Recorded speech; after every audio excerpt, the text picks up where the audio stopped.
জুমার দিনে আগে ভাগে আসা, মসজিদে আগে আসা। আল্লাহ রাসূল হাদিসের ভিতরে বলেন, বেশি জোর করবেন, বেশি জোরের ভিতরে প্রথমেই দেখবেন জুমার ফজিলতে লেখা আছে, প্রত্যেকটা কদমের বিনিময়ে এক এক বছর নফল ইবাদতের সওয়াব আল্লাহ তার আমলনামায় দান করবে। আগে যারা আসতে পারছে এদের তো বেশি করে শুকরিয়া আদায় করা দরকার। শুকরিয়া আদায় করলে কি হয়? আল্লাহ বলছেন, নিয়ামত পাইলে নিয়ামতের শুকর আদায় করো, আমি শুকরিয়া পরিবর্তে তোমাদের নিয়ামত বাড়ায় দেব। মুসা আলাইহিস সালাম আল্লাহর সাথে কথা বলতেন তুর পাহাড়ে গিয়ে, আমরা তো সকলে জানি তুর পাহাড়ে গিয়ে আল্লাহর সাথে কথা বলতেন। এক লোক মুসা আলাইহিস সালামের জামানায় এক লোক মুসাকে প্রশ্ন করছে, মুসা খুব হ্যাংলা পাতলা, মানুষটা খুব মেরা টাইপের, শরীরে গোশত মানে আমাদের মতো মোটা সোটা এরকম না, খুব হ্যাংলা পাতলা। ওই লোকটা জিজ্ঞাসা করছে, মুসা তুমি তো আল্লাহর সাথে কথা বলতে যাও, তো আল্লাহ তাআলার কাছে জিজ্ঞাসা করো, আল্লাহ আমাকে এই দেহের অধিকারী বানাইয়া আমাকে কি জন্য বানাইছে? আল্লাহ আমার দ্বারা কি কাজ নিতে চায়? তুমি একটু আমার ব্যাপারে আল্লাহর কাছে জিজ্ঞাসা করো। মুসা আলাইহিস সালাম তুর পাহাড়ে গেছেন, আল্লাহর সাথে কথা বলছেন। আল্লাহর সাথে কথা বলার পরে ওই যে ব্যক্তি বলছিলেন যে আল্লাহ আমাকে বানাইয়া আমার দ্বারা কি উপকার নিতে চায় একটু আল্লাহর কাছে জিজ্ঞাসা করেন। আল্লাহকে জিজ্ঞাসা করছে মুসা আলাইহিস সালাম আল্লাহর কাছে জিজ্ঞাসা করছে, আয় রব, তোমার অমুক বান্দা হ্যাংলা পাতলা মেরা টাইপের, মোটা সোটা না, তুমি তার দ্বারা কি উপকার নিতে চাও, কি কাজ নিতে চাও আল্লাহ সে জানতে চাইছে, মেহেরবানি করে একটু জানাও। আল্লাহ ডাক দিয়ে বলে, মুসা আমি তাকে জাহান্নামে জ্বালানোর জন্য আমি আল্লাহ তাকে বানিয়েছি। জীবন্ত অবস্থায়, জীবিত অবস্থায় যদি কেউ জাহান্নামের সংবাদ পায় যে সে জাহান্নামে যাবে, তার কি অবস্থা হয়? তার তো ভিতরে কষ্ট পাওয়ার কথা, আল্লাহ আমাকে জাহান্নামে ফেলাবে, কষ্ট পাওয়ার কথা না। মুসা আলাইহিস সালাম আসছেন, ব্যক্তির সামনে দাঁড়াইছেন, বলতেছেন, ভাই বলবো কিভাবে? না বললেও হয় না, আল্লাহ তাআলা জানাইছে আল্লাহ তোমাকে জাহান্নামের আগুন জ্বালানোর জন্য বানাইছে। এই কথা বলে চলে গেছে মুসা আলাইহিস সালাম। ওই লোকটা করছে কি, আল্লাহর কুদরতি পায়ে সিজদায় পড়ে বলতেছেন আলহামদুলিল্লাহ। কি বলছেন? আলহামদুলিল্লাহ। জাহান্নামের কথা শুনলে তো আলহামদুলিল্লাহ বলে, আর নিচে যদি যায় এটা শুকরিয়া আদায় করার কথা। আল্লাহর গোলাম আল্লাহর কুদরতি পায়ে সিজদা দিয়ে মাথা ঠোকরায় আর বলে আলহামদুলিল্লাহ, আল্লাহ আমার মতন ল্যাংড়া, আমার মতন হ্যাংলা পাতলা একজন মেরা মানুষ, আল্লাহ তুমি যে জাহান্নামের আগুনকে জ্বালানোর জন্য আমাকে বানাইছো, আয় আল্লাহ আমি জানি আল্লাহ তুমি যদি আমাকে মাফ করে দাও তোমার সম্মানের কোনো ঘাটতি হবে না, তোমার সম্মানের কোনো ঘাটতি হবে না। তুমি আমাকে যদি জাহান্নামে দাও তোমার সম্মানের কোনো জায়গায় একটু বৃদ্ধি হবে না।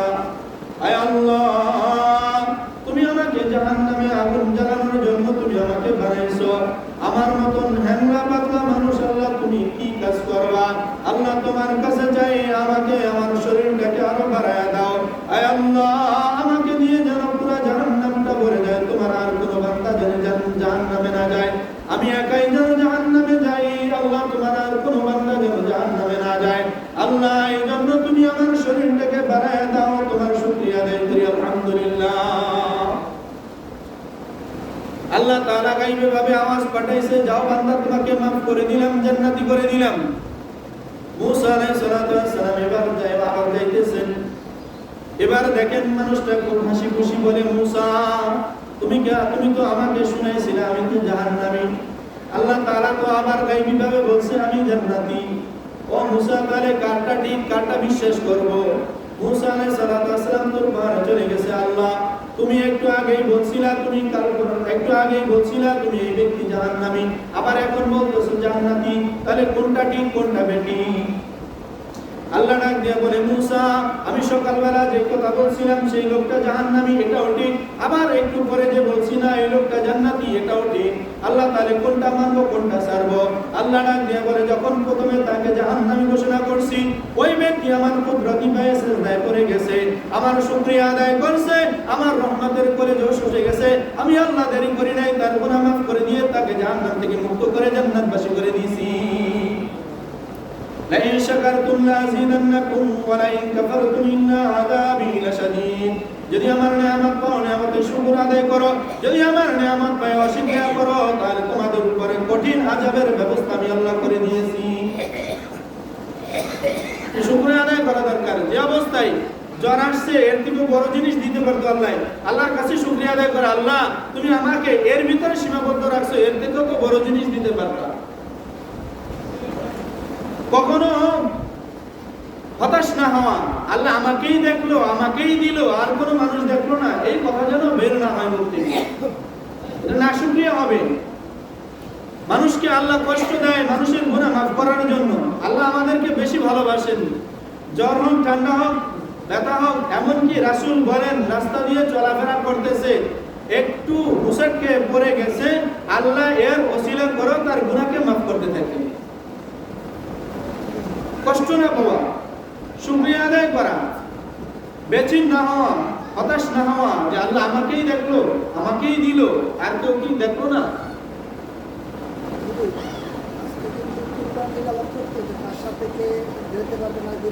আরো 2 সপ্তাহ আছে ইনশাআল্লাহ, আগামী সপ্তাহে হজের আলোচনা হবে ইনশাআল্লাহ। ওটা তো আলোচনা করছি 7 ভাগের 7টা নামে হবে ইনশাআল্লাহ, ওটাও আলোচনা করবো শেষে গিয়ে। এজন্য কখনো কি করা, না শুকরিয়া না করা, আল্লাহর কাছে শুকরিয়া আদায় করা। বিপদ দেওয়ার মালিক আল্লাহ, বিপদ থেকে উদ্ধার করার মালিক আল্লাহ। ধৈর্য ধারণ করা, আর আল্লাহ রাসূল বলেছেন as-sabru kal জান্নাহ, ধৈর্য ধারণ করা এটা জান্নাত ছাড়া আর কিছু না। যাই হোক, আল্লাহ রাব্বুল আলামিন আমাদেরকে পবিত্র জিলকদ মাসের 24 তারিখ, আজকেই শেষ জুমা, জিলকদ মাসের শেষ জুমা, আগামী জুমা জিলহজ মাস আসবে ইনশাআল্লাহ। এটা বড় একটা মৌসুম, হজের সিজন, হজের মৌসুম। আল্লাহর অসংখ্য বান্দা অলরেডি বাংলাদেশ ত্যাগ করে বিভিন্ন দেশ ত্যাগ করে মক্কায় গিয়ে উপস্থিত হয়ে লাব্বাইক লাব্বাইক আল্লাহুম্মা লাব্বাইক লাব্বাইক লা শারীকা লাকা লাব্বাইক ইন্নাল হামদা ওয়ান নি'মা লাকা ওয়াল মুলক লা শারীকা লাকা লাব্বাইক তালবিয়া পাঠ করতেছেন, কেউ উমরা করতেছেন, কেউ মদিনায় যাইতেছেন, রাসূলের কবরের পাশে গিয়ে সালাম দিতেছেন, মসজিদে নববীতে নামাজ আদায় করতেছেন। এই সময়টা হজের সিজন। আল্লাহ রাব্বুল আলামিন জাতির পিতা বাবা ইব্রাহিম আলাইহিস সালাতু ওয়াস সালাম যখন সন্তানকে বনবাসে দিয়ে আসছিলেন, মক্কার পাশে রেখে আসছিলেন, ইব্রাহিম আলাইহিস সালাতু ওয়াস সালামের সন্তান যখন বড় হইলেন, আল্লাহ বলেন এখানে একটা ঘর নির্মাণ করো, বাইতুল্লাহ বানাও। মিস্ত্রি হলেন বাবা, জোগালিয়া হলো ছেলে ইসমাঈল আলাইহিস সালাতু ওয়াস সালাম। বাবা এবং সন্তান মিলে বাইতুল্লাহর কাজ করা শুরু করলেন। দেখবেন যারা হজ করতে গেছেন বা উমরা করতে গেছেন, বাইতুল্লাহর পাশে একটা পাথর রাখা আছে 1 ইঞ্চি বা 2 ইঞ্চি, ওখানে পায়ের দাগ আছে, আসেনি? যারা মক্কায় গেছেন বা সৌদি আরব থেকে আসছেন, ওটা কার চিহ্ন? বাবা ইব্রাহিম আলাইহিস সালাতু ওয়াস সালামের পায়ের চিহ্ন। লিফট কোথা থেকে আসলো? মনে করেন যে ব্রেন খাটাইয়া মানুষ বানাইছে? অসম্ভব। কোরআন হাদিস ঘেটে মানুষ, কিতাবাদি ঘেটে তারপরে বানাইছে, রিসার্চ করে করে তারপর লিফট বানাইছে। ইব্রাহিম আলাইহিস সালাতু ওয়াস সালাম মক্কা ঘর নির্মাণ করতে লাগলেন, দেয়াল গাঁথতে লাগলেন, যতদূর সম্ভব তো গাঁথলেন। আমাদের দেশে দেখেন না, যখন আর লাগুর পায় না কি করেন? মাছা বাঁধেন, মাছা বেঁধে তারপরে দাঁড়ায় তারপরে কাজ করেন। ইব্রাহিম আলাইহিস সালাতু ওয়াস সালাম আল্লাহকে বলেন, আল্লাহ এখন তো আর উপরে লাগু পাই না, এখন বানাবো কিভাবে? আল্লাহ বলেন যে পাথরটা আছে, পাথর উপর দাঁড়াও। পাথর উপর দাঁড়ায়, পাথর আস্তে আস্তে উপরে ওঠে, যখন নামার সময় আস্তে আস্তে নিচে নামে। লিফট সুইচ দিলে উপরে ওঠে, সুইচ দিলে নিচে নামে, ঠিক না? কোথা থেকে আসলো? ওই পাথরকে রিসার্চ করে লিফট বানাইছে বাংলাদেশের মানুষ, সারা বিশ্বের মানুষ লিফট তৈরি করছে ইব্রাহিম আলাইহিস সালামের পাথর রিসার্চ করে। ওটার ভিতর ইব্রাহিম আলাইহিস সালাম দাঁড়ায় যে কাজ করছেন, ওখানে একটু 1 থেকে 1.5 ইঞ্চি অথবা 2 ইঞ্চি এরকম ভাবে হয়ে গেছে, নিচে হয়ে গেছে। ইব্রাহিম আলাইহিস সালামের দুটো পায়ের দাগ রয়ে গেছে। হাজী সাহেব উমরা করতে যারা গেছেন, হজ করতে যারা গেছেন, মাকামে ইব্রাহিমকে সামনে রেখে 2 রাকাত নামাজ পড়তে হয়, ঠিক না? ইব্রাহিম আলাইহিস সালাম যে পাথরের উপর দাঁড়ায় নামাজ করছিলেন, কাজ করছিলেন, ওটাকে সামনে রেখে 2 রাকাত নামাজ পড়তে হয় ওখানে গিয়ে। ইব্রাহিম আলাইহিস সালাম ইসমাঈল আলাইহিস সালাম মিলে কাবাগর নির্মাণ করার পরে আল্লাহ বলেন আজান দাও। কিসের আজান? যখন মসজিদে নামাজের সময় হয়, নামাজের কিছু আগে আজান দেওয়া হয় না, এলান দেওয়া হয়, মানুষকে নামাজের আহ্বান করা হয়। আল্লাহ ডাক দিয়ে বলেন, ও আমার বান্দা খলিল ইব্রাহিম, তুমি মক্কার পাশে দাঁড়াও, আজান দাও, আযিন ফিন্নাস, মানুষের ভিতরে এলান করে দাও, বিল হজ, হজের জন্য ইয়াতুকা রিজালান কুল্লি দামির, প্রত্যেকটা এলাকার থেকে মানুষ, পুরুষ এবং মহিলা দলে দলে আসতে থাকবে, পায়ে দলে, কেউ ঘোড়ায় চড়ে, কেউ জাহাজে চড়ে, কেউ প্লেনে চড়ে। ইব্রাহিম আলাইহিস সালাম ডাক দিয়ে বলেন, রব্বে করিম, আমি আল্লাহ এই কাবা ঘরের পাশে দাঁড়ায় এলান করব, আমার আওয়াজ ছোট হয় রব, ও আমার রব, ও আমার আল্লাহ, আমি এখানে আজান দিব, সারা বিশ্বের কোনায় কোনায় আমার আওয়াজ পৌঁছাবে না, আমি আজান দিয়ে কি করব? আল্লাহ ডাক দিয়ে বলেন, খলিল, তোমাকে এলান দিতে বলছি, আজান দিতে বলছি, তুমি মানুষকে আহ্বান করো, তুমি মানুষকে হজের জন্য আহ্বান করো, বিশ্বের কানায় কানায় কানায় কানায় আওয়াজকে পৌঁছানোর দায়িত্ব আমি আল্লাহ। নবী আলাইহিস সালাম ঘরে শুয়ে আছেন, চারপাশ কাফেররা ঘেরাও করছে। আল্লাহ বলেন বের হন। উঠানে বের হয়েছে, দেখে চারপাশে কাফেররা ঘেরাও করে রাখছে। দয়ার নবী ডাক দিয়ে বলে, আল্লাহ, চারপাশে তো কাফের দেখা যায়, বের হবো কিভাবে? এক মুষ্টি বালি নাও, সামনে দিয়ে নিক্ষেপ করো। ওই সামনে নিক্ষেপ করলে 1 থেকে 2 জনের চোখে যাবে, বাকিগুলো কি করব? আল্লাহ বলে সামনে নিক্ষেপ করো, সবার চোখে পৌঁছানোর দায়িত্ব আমি আল্লাহ। ঘটছেনি ঘটনা? আল্লাহ রাসূল এক মুষ্টি বালি নিয়েছেন, সূরা ইয়াসিন পড়তে পড়তে ফির এরকম সামনের দিকে নিক্ষেপ করছে, সমস্ত চারপাশে যত কাফের দাঁড়ানো সবার চোখের ভিতরে বালি চলে গেছে, চোখ ডালাডালি শুরু করছে, আল্লাহ রাসূল মাঝখান দিয়ে চলে গেছে। আল্লাহ বলেন, ইব্রাহিম, এখানে এলান করো, বিশ্বের কানায় কানায় কোনায় কোনায় পৌঁছানোর দায়িত্ব আমি আল্লাহ। ইব্রাহিম আলাইহিস সালাম আওয়াজ দিয়েছেন, লাব্বাইক শব্দ যারা বলছেন, কিয়ামতের আগ পর্যন্ত ওই ডাকের সারা যারা দিছে, একবার হলেও তারা ওখানে যাবেই যাবে ইনশাআল্লাহ। ইব্রাহিম আলাইহিস সালাম আওয়াজ দিলেন, মানুষকে হজের জন্য এলান করলেন। হজের মৌসুম শুরু হয়ে গেছে, মানুষ দলে দলে ছুটতেছেন, যাইতেছেন। আমাদের দেশ থেকে অনেক মানুষ চলে যায় হজের জন্য। একটা জিনিস মনে রাখবেন, শুধু হজ পুরুষের জন্যই ফরজ না, মহিলাদের জন্য ফরজ, যদি তারা সামর্থ্যবান হয়, ঠিক না? তবে মহিলাদের জন্য শর্ত হলো, মহিলাদের যদি সামর্থ্যবান হয়, মাহরামের খরচ দিয়ে যদি তারা সামর্থ্যবান হয়, তাহলে তাদের উপর হজ করা ফরজ। মাহরাম যারা আছে, স্বামী বলেন, সন্তান বলেন, বাবা বলেন, মামা বলেন, চাচা বলেন, 14 জন পুরুষ যারা মাহরামের ভিতরে আছে, এরা যদি বলেন যে আমি খরচ দিয়ে যাইতে পারবো না, তুমি যদি খরচ চালাইতে পারো তাহলে যাব। এই মহিলা যদি মাহরামের খরচ চালাইয়া মক্কায় যায় আসতে পারে, তাহলে এই মহিলার উপর হজ করা ফরজ। যদি কোনো মাহরাম না পায়, খরচদার সামর্থ্য আছে কিন্তু কোনো মাহরাম নাই, তাহলে তার জন্য হজ করা ফরজ না, সে অপেক্ষা করতে থাকবে। যদি কোনো মাহরাম মিলে তাহলে মৃত্যুর আগে একবার হলো যে হজ করে আসবে। যদি মাহরাম না পাওয়া যায়, মাহরাম না পাওয়া গেলে কি করবে? মৃত্যু পর্যন্ত অপেক্ষা করবে, মৃত্যুর আগে ওসিয়ত করে যাবে যে আমার পরবর্তীতে আমার নামে যেন কেউ একজন বদলি হজ করে। শরীয়ত বুঝছেন? শরীয়ত মাহরাম ব্যতীত অনেকের আছে না, স্বামী বিদেশ থাকে, সৌদি আরব থাকে, বাবা বা ভাই সৌদি আরব থাকে, বোন মা এরকম তাদেরকে নিতে চায়। শরীয়ত বলেন স্বামী বিদেশ থাকুক, সৌদি আরব থাকুক, বাবা থাকুক অথবা সন্তান থাকুক, বাংলাদেশ থেকে মাহরাম ব্যতীত হজে যাওয়া বা সৌদি আরব যাওয়া কোনো মহিলার জন্য জায়েজ নেই। আচ্ছা বলেন তো, এখন একটা প্রশ্ন, হজ করা ফরজ ঠিক না? তালিম করা কি ফরজ? তালিম করা ফরজ, নফল ঠিক না? আচ্ছা ফরজ হজ, এটা যদি মাহরাম ব্যতীত হজ করতে যাওয়া আল্লাহ নিষেধ করে থাকেন, তালিমে আসা মাহরাম ব্যতীত এটা কি আল্লাহ জায়েজ করে দিয়েছেন? এটা জায়েজ করে দিয়েছেন।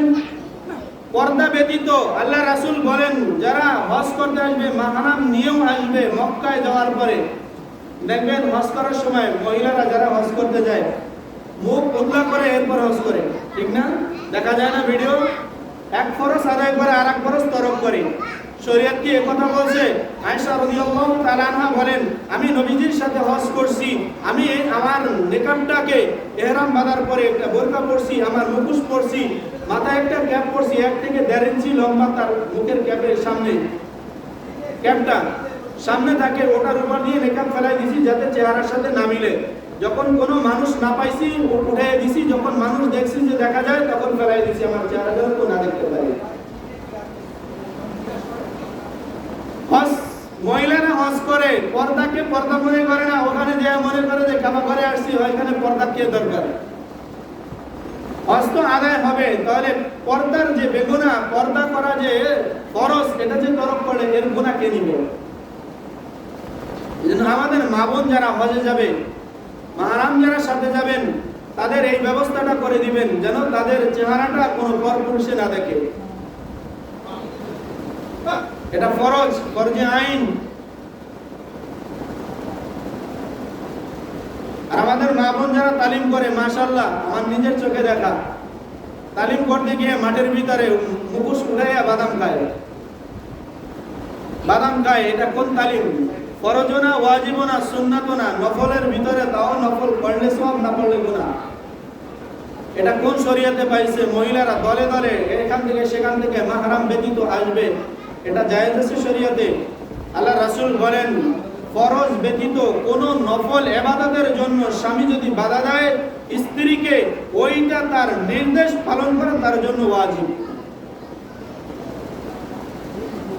এজন্য আমাদের মা বোন যারা যায় তালিম করতে যাক, এটা নিষেধ না, তালিম করুন, শরীয়ত মতো করতে হবে, মাহরাম সাথে নিয়ে তারপর করতে হবে, মাহরাম ব্যতীত করা যাবে না। আল্লাহ রাসূল বলেন, আবু হুরায়রা রাদিয়াল্লাহু তাআলা আনহু থেকে বর্ণিত, সামিআতুন নাবিয়্যা সাল্লাল্লাহু আলাইহি ওয়াসাল্লাম মান হাজ্জা লিল্লাহ ওয়া লাম ইয়ারফাদ ওয়া লাম ইয়াফসুক রাজা'a কা ইয়াউমিন ওয়ালাদাতুহু উম্মুহু। আল্লাহ রাসূল বলেন যে ব্যক্তি আল্লাহর জন্য হজ করলো, মান হাজ্জা লিল্লাহ আল্লাহর জন্য, হাজী সাহেব বলে ডাক দিবে, এই জন্য আমাকে মানুষ হাজী সাহেব বলবে, এই জন্য হজ করা। কি বলছেন? মান হাজ্জা লিল্লাহ আল্লাহর জন্য যে হজ করবে, বাজে কথা বাজে কোনো কাজ করলো না, সে এমন ভাবে দেশে প্রত্যাবর্তন করবে মনে হলো আজকে তার মা দুনিয়াতে জন্ম দিয়েছেন। নাবালক সন্তান যেমন তার কোনো গুনাহ থাকে না, এই হাজী সাহেবের কোনো গুনাহই বাকি থাকে না, সব গুনাহ আল্লাহ মাফ করে দেয়। হজে যাওয়ার পরে হজের ভিতরে 3টা ফরজ আছে। কয়টা ফরজ? 1 নম্বরে ইহরাম বাঁধা, 2 নম্বরে আরাফার ময়দানে অবস্থান করা, 3 নম্বরে তাওয়াফ করা, বাইতুল্লাহ তাওয়াফ করা। এই 3টা হলো ফরজ। 9 তারিখ জোহরের পর থেকে নিয়ে সূর্যাস্ত পর্যন্ত আরাফার ময়দানে অবস্থান করা। হাজী সাহেবরা যারা হজ করতে যায়, কাফেলার যারা মুআল্লিম থাকে তারা কি করে? 7 তারিখে মিনায় নিয়ে যায়, 8 তারিখ সুবে সাদেকের আগে মুজদালিফায় নিয়ে আসে। মুজদালিফায় অবস্থান করা ওয়াজিব। মুজদালিফা থেকে সূর্য উদয়ের আগেই ওখানে থাকতে হবে। এরপরে আরাফার ময়দানে জোহরের পর থেকে নিয়ে সূর্যাস্ত পর্যন্ত অবস্থান করতে হবে। ওখান থেকে নিয়ে আবার মুজদালিফায় যেতে হবে। আরাফার ময়দানে জোহর আর আসর নামাজ আদায় করবে। এরপরে আরাফার থেকে নিয়ে মুজদালিফায় যাওয়ার পরে মাগরিব এবং ইশারের নামাজ এক আজান এক ইকামতে মুজদালিফায় গিয়ে আদায় করবে। আরাফার ময়দান থেকে মুজদালিফায় গিয়ে কি করবে? মাগরিবের নামাজ এবং ইশারের নামাজ, অর্থাৎ ইশারের ওয়াক্তে এক আজান এক ইকামতে প্রথমে মাগরিবের নামাজ পড়বে, সুন্নাত নফল কোনো কিছু বাদ দিয়ে, এরপরে ইশারের জামাত আদায় করবে, এরপরে মাগরিবের সুন্নাত আদায় করবে, এরপরে ইশারের সুন্নাত, এরপরে বেতের। মুজদালিফার পর থেকে নিয়ে এরপর আবার মিনায় নেওয়া হয় 10 তারিখে। 10 তারিখে মিনায় যাওয়ার পথে প্রথমে বড় শয়তানকে পাথর নিক্ষেপ করা হয়। 7টা কঙ্কর নিক্ষেপ করা লাগে বড় শয়তানকে। এই শয়তানকে পাথর নিক্ষেপ করা এটা ওয়াজিব। কোথা থেকে আসলো? ইব্রাহিম আলাইহিস সালাম সন্তানকে কোরবানি দেওয়ার জন্য যখন নিতেছিলেন, শয়তান 3 জায়গায় ধোঁকা দিয়েছিলেন। 3 জায়গায় ধোঁকা দেওয়ার পরে প্রথম বড় শয়তান, যেখানে শয়তান ধোঁকা দিয়েছেন ওখানে ইসমাঈল আলাইহিস সালাম পাথর নিক্ষেপ করছে। 3 জায়গায় পাথর নিক্ষেপ করছে। আল্লাহর কাছে এত পছন্দ হয়েছে, প্রত্যেকটা হাজির জন্য ওখানে কঙ্কর নিক্ষেপ করা ওয়াজিব করে দিয়েছে। এরপরে সুবে সাদেকের পরে সূর্যোদয়ের পরে মিনায় গিয়ে কোরবানি করা, কোরবানির পরে মাথা মুন্ডন করা, এরপরে তাওয়াফ করা, মক্কা এসে তাওয়াফ করা, এরপর মদিনায় যাওয়া, হজের কিছু নিয়ম কানুন। আল্লাহ তাআলা যাদের সামর্থ্য দিয়েছেন, যাদের উপর সামর্থ্য, তাদের উপরে জীবনে একবার হলে হজ করা ফরজ। ওয়ালিল্লাহি আলান নাসি হিজ্জুল বাইত মান ইসতাতাআ ইলাইহি সাবিলা। যাদের সামর্থ্য আছে, যাদের উপর সামর্থ্য আছে, তাদের উপরে হজ করা একবার হলে ফরজ। হজ এমন এক জিনিস, এমন এক বিষয়, আল্লাহ রাব্বুল আলামিন বলেন, ও দুনিয়ার মানুষ, আমি আল্লাহর হুকুম পালন করার জন্য, আমি আল্লাহর হুকুম পালন করার জন্য যখন তোমরা পৃথিবীর আনাচে কানাচ থেকে চলে আসবা, আমার ঘর বাইতুল্লাহ তওয়াফ করবা, বলে পাগলের মতন 7টা চক্কর লাগাবা, এরপর কাপড়ের কাপড় পরে এরকম চুলগুলো এলোমেলো করে সাফা মারওয়া দৌড়াদৌড়ি করবা, সাফা মারওয়া দৌড়াদৌড়ি করবা, বলে এরপরে মিনায় যাবা, আরাফায় যাবা, মুজদালিফায় যাবা, আবার মিনায় যাবা, আবার শয়তানকে পাথর নিক্ষেপ করবা। কেমন যেন একটা পাগলামি। ও দুনিয়ার মানুষ, এই পাগলামি আমি আল্লাহর কাছে এত পছন্দ, এত পছন্দ, বলে এই পাগলামি দেখে আমি আর সইতে পারি না। আমি ফেরেশতাদেরকে সাক্ষী রেখে বলি, ফেরেশতারা তুমি আমার সাক্ষী থাকো, আমার যে সমস্ত বান্দারা হজ করতে আসলো, এই পাগলামিগুলো করলো, শুধু আমার জন্য করলো। দুনিয়াতে কেউ হাজী সাহেব বললো, কেউ হাজী সাহেব আল্লাহ বললো, এটার জন্য না, আমি আল্লাহর জন্য হজ করলো, তাদেরকে মাফ করে দিয়ে তাদেরকে জান্নাতবাসী করে দিলাম। এখন তো আমরা হজ করি আমাদের গায়ে ডিজিটাল সাইনবোর্ড লাগানোর জন্য। হজ করতে যাই দেখেন না অনেকে সেলফি করে। হজ করতে আসছি, আরাফার ময়দানে আসি, মুজদালিফায় আসি, শয়তানকে পাথর নিক্ষেপ করতেছি, কি দরকার আছে বলেন? আমি হজ করতেছি আল্লাহর জন্য, আমি আল্লাহর জন্য হজ করতেছি, আমার ছবি করার কি দরকার আছে? মানুষকে দেখানো দরকার আছে? আমি যাকে দেখানো সে দেখলেই তো হয়। আল্লাহর এক বান্দা হজ করতে গেছেন। হজ করতে যাওয়ার পরে, হজে যাওয়ার পরে তো তালবিয়া পড়তে হয়, লাব্বাইক আল্লাহুম্মা লাব্বাইক, লাব্বাইক লা শারীকা লাক লাব্বাইক, ইন্নাল হামদা ওয়ান নি'মা লাকা ওয়াল মুলক লা শারীকা লাক লাব্বাইক।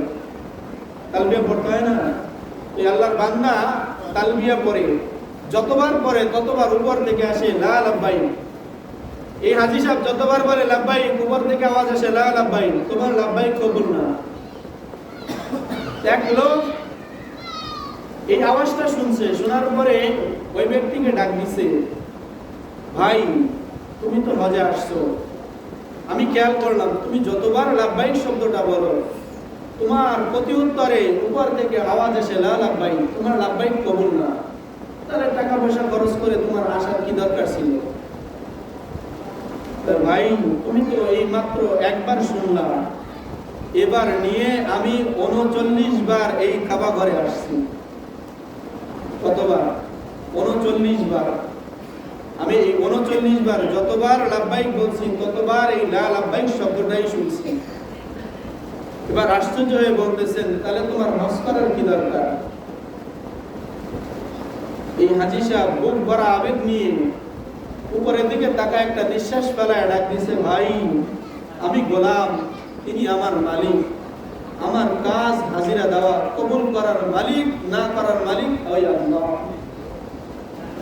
আমি কই যাব বলেন? আমার তো আর কোনো জায়গা নাই, যাওয়ার মতো কোনো স্থান নাই। আল্লাহ যদি একবার দয়া করে যদি কবুল করে, একবারও যদি আমার লাব্বাইকটা কবুল হয়ে যায়, আমার জিন্দেগীর গুনাহ মাফ হয়ে যাবে, আমি পার পেয়ে যাব। আমি যাব কোথায় বলেন? এখানে আসবো না তো আসবো কোথায়? আল্লাহ আর দেরি করেন নাই, উপর থেকে আওয়াজ দিছে, হাজী তুমি এইবারে না এবার দিয়ে ৩৯ বার যতবার লাব্বাইক বলছো ৩৯ বছরের ভিতরে সবগুলা লাব্বাইক আমি আল্লাহ কবুল করে তোমাকে মাফ করে দিলাম। বলেন আমাদের কোনো জায়গা আছে? ওই মালিকের দরবার ছাড়ার কোনো জায়গা আছে? যাদের সামর্থ্য নাই, আর একটু আল্লাহর কুদরতি পায়ে এসে মসজিদে এসেও যদি একবার বলি, আল্লাহ আমি গোলাম, তুমি মালিক, আমার তো এখানে ছাড়া কোনো জায়গা নাই, তুমি যদি মাফ না করো কে মাফ করবে? বলেন আল্লাহ না মাফ করে ছাড়বে? বসে থাকবেন আল্লাহ? আল্লাহ বলেন আমি মাফ করার জন্য বসে আছি, বান্দা আসো, আমি তো তোমাদেরকে ভালোবাসি, মাফ করার জন্যই বসে আছি, আসো আমার কাছে আসো, আমার কুদরতি পায়ে মাথা ঠেকাও, আমি আল্লাহ তোমাকে মাফ করে দিব। আরে মুসা আলাইহিস সালামের জামানার তার উম্মত যদি জাহান্নামের কথা শুনে আল্লাহর কুদরতি পায়ে সিজদা ঠেকায় যদি আলহামদুলিল্লাহ বলে, জাহান্নামকে হারাম করতে পারে, জান্নাত কামাই করে নিতে পারে, আমরা আশরাফুল মাখলুকাত শ্রেষ্ঠ নবীর শ্রেষ্ঠ উম্মত, আমাদের তাও করা লাগবে না। আল্লাহ রাসূল বলেন, উম্মত উপরের দিকে তাকাইয়া শুধু যদি মন ভরা আবেগ নিয়ে আহ শব্দ উচ্চারণ করো, তাওবার নিয়তে আমার আল্লাহ তোমার জিন্দেগীর গুনাহ মাফ করে দিবে। জন্য ভাই এই দরবার ছাড়া আর কোনো দরবার নেই। আসেন অনুগতি আল্লাহর দরবারে উপরে থাকে, আল্লাহর কুদরতি পায়ে মাথা ঠেকে। যাদের সামর্থ্য আছে বাইতুল্লাহ গিয়ে একবার হজ করে আসে, আল্লাহ তাআলা তৌফিক দান করুন, সকলে বলি আমিন। আমাদের আব্দুল খালেক ডাক্তার সাহেব একটা কথা বলছেন, সংক্ষেপে বলুন কোরবানির আলোচনার জন্য। এর আগেও বলছিলাম, যারা গরু কোরবানি দিবে সর্বোচ্চ 7 জনে, টাকা হালাল ছাড়া হারাম টাকা হবেই না, এটা কোনো প্রশ্নই আসে না। কার সাথে দিক এটা দেখার বিষয় না, হালাল টাকা দিয়ে যদি কেউ কোরবানিতে অংশগ্রহণ করতে চায় তার টাকা নিয়ে কোরবানি করা যাবে। হালাল টাকা, অনেকে সুদ খায় না, কিন্তু তার তো সব টাকা সুদি না, আছে এরকম যে সব টাকাই সুদি। অনেকে আছে ব্যবসা করে, সুদেও লাগায়, ব্যবসার থেকেও আসে। হ্যাঁ, সে সুদ খায় আলাদা কথা, সে যদি ব্যবসার টাকা থেকে ব্যবসার টাকা দিয়ে কোরবানি করে তাহলে কি এটা হারাম হবে? কারণ ব্যবসা তো হালাল জিনিস, সে সুদ খায়। আমাদের মুফতি সাহেবরা বলছেন, মানুষ যাকে ঘৃণা করে তোমরা তাকে বুকে জড়ায় নাও। মানুষ বলে সুদ করে বাড়ি খাও না, তোমরা তাদেরকে বাড়িতে যাও, তাদের পিঠে মাথা এরকম হাত বুলাও, কারণ তোমরা যদি তাদেরকে ঘৃণা করতে থাকো সমাজ থেকে একবার তারা বিচ্ছিন্ন হয়ে যাবে, আল্লাহর দরবারে কখনো আসবে না, তারা আরো খারাপ হয়ে যাবে। ঠিক না? সবাই যদি এলাকার মানুষ একটা মানুষকে খারাপ বলে, ও কোনোদিন ভালো হবে? কেউ যদি তার পিঠে গিয়ে হাত বুলাইয়া মাথা বুলাইয়া তাকে পথে আনার চেষ্টা করে, মানুষটা দেখবেন একসময় পথে আসবে, বুঝে আসবে। এজন্য সাত ভাগে কি করতে হবে? কোরবানি করতে হবে। 7 নামে কোরবানি করা যাবে, টাকা কম বেশ করা যাবে না, সমান হারে ভাগ করতে হবে, সমান হারে ভাগ করতে হবে। এখন জোর আর বেজোরের কোনো সংখ্যা নাই, 1 থেকে 7 এর ভিতরে যে কয়জনে পারেন। বস্তুগুলা বন্টন হবে পুঙ্খানুপুঙ্খানুভাবে, এক টুকরায় আড়াই, একদম বেশি কম বেশি যেন না হয়, পালায় মেপে মিটারে মেপে তারপরে ভাগ করতে হবে। ঠিক আছে না ইনশাআল্লাহ? আর ছাগল বকরি বা উট খাসি দুম্বা এগুলা ভেড়া যারা দিব, এটা তো একজনই, বেশি আর দেওয়া যাবে না। উট বলেন, গরু বলেন, মহিষ বলেন, 7 জনে মিলে কোরবানি করতে পারবে। বাকি ইনশাআল্লাহ কোরবানি আলোচনা আগামী জুমা থেকে হবে। আল্লাহ তাআলা তৌফিক দান করুন। আমাদের মসজিদের জমিদার আমাদের নুরুল ইসলাম ভাই, নুরুল ভাই কিছু কথা বলবেন, আমরা একটু লক্ষ্য করে শুনি।